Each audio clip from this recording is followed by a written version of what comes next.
Iran चीज़ क्या है? इतना छोटा सा देश है, मार भगा देंगे।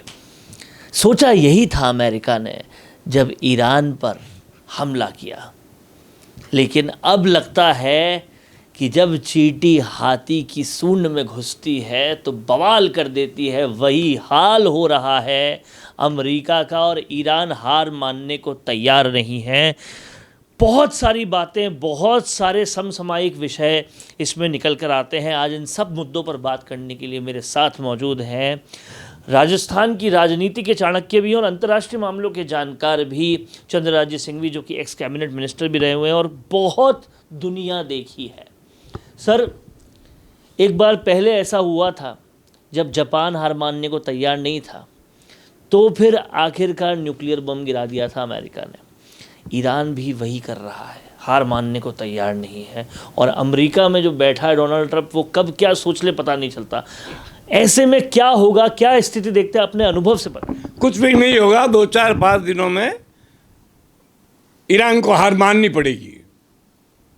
उनका जो सबसे वीक पॉइंट था उस पर आज हमला किया, कुर्ग पर। और एक बात है, आपने छोटे बड़े का सवाल मत करो। जर्मनी और जापान ने मिलकर पूरे विश्व के बड़े से बड़ी सभी राष्ट्रों को पराजित कर दिया था। ये तो जर्मनी ने अगर रूस पर हमला नहीं किया होता तो विश्व में उसका राज बन गया होता। एटम बम डालना तो क्या अच्छी बात नहीं है। एक एटम बम डाला हिरोशिमा नागासाकी पर और जापान को सरेंडर करना पड़ा।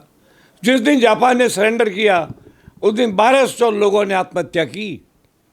जिस दिन जनरल टोजो व्हाइट झंडा लगा के सरेंडर करने के लिए जा रहा था, 1200 लोगों ने आत्महत्या की। वो है देशभक्ति। परचम कुछ ऐसा ही देशभक्ति का ईरान के लोग दिखा रहे हैं।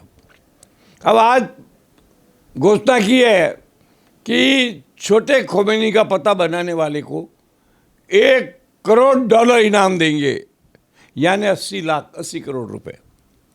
ये लड़ाई अच्छी नहीं है, समसामयिक भी नहीं है, समानांतर भी नहीं है। लेकिन फिर भी इस पूरी लड़ाई में सबसे बुद्धिमानी का परिचय दिया नरेंद्र मोदी ने। न इधर न उधर, फिर भी दोनों तरफ।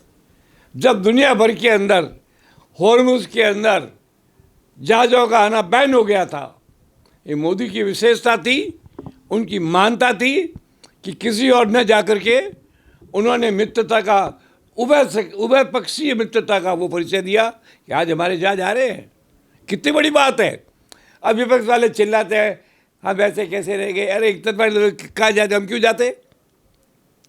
50 वर्षों से हमारा ईरान के साथ संबंध है।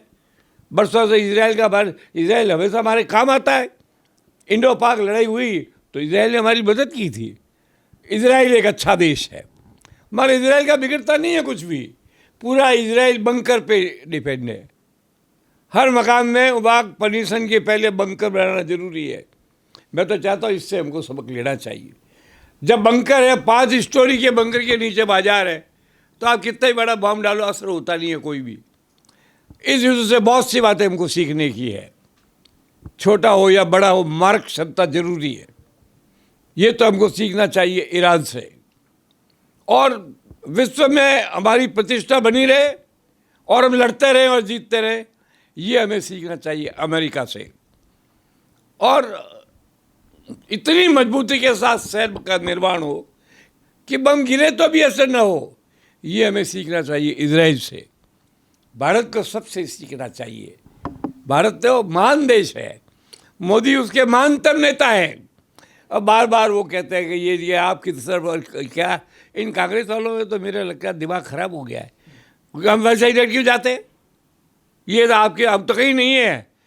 क्या बात कही है मोदी। मैं मेरे देश के लिए, मेरी जनता के लिए, मेरे राष्ट्र के लिए, मेरे विश्व में कहीं भी हिंदू है उनकी रक्षा के लिए, उनको बुलाने के लिए, उनको जिताने के लिए, उनकी सुरक्षा के लिए काम करूं, या मैं इजराइल और इजराइल में से ही एक को देखूं। मगर अब क्या करें, विपक्ष है ही नहीं। दुर्भाग्य है विपक्ष का कि विपक्ष मोदी को पहचान नहीं पाया। सर, क्या इस वक्त पर आपको याद आती है अटल बिहारी वाजपेयी की, जो शायद अगर नहीं होते तो आज हमारे पास न्यूक्लियर नहीं होता और आज शायद ईरान जैसी स्थिति होती, लोग कमज़ोर समझते? और नहीं, मैं ऐसा इसलिए नहीं मानता। अटल बिहारी जी ने एक आदेश दिया, परीक्षण किया, पर आप ये कहिए कि जिन्होंने एटम बम का निर्माण किया वो नहीं होते तो क्या? बिल्कुल बिल्कुल। मैं उनको ज़्यादा महत्व देता हूँ। फिर भी अटल जी में राष्ट्रभक्ति दिखाई, वो थे ही राष्ट्रभक्त। मोदी जी उनसे बहुत ज़्यादा बड़े राष्ट्रभक्त हैं।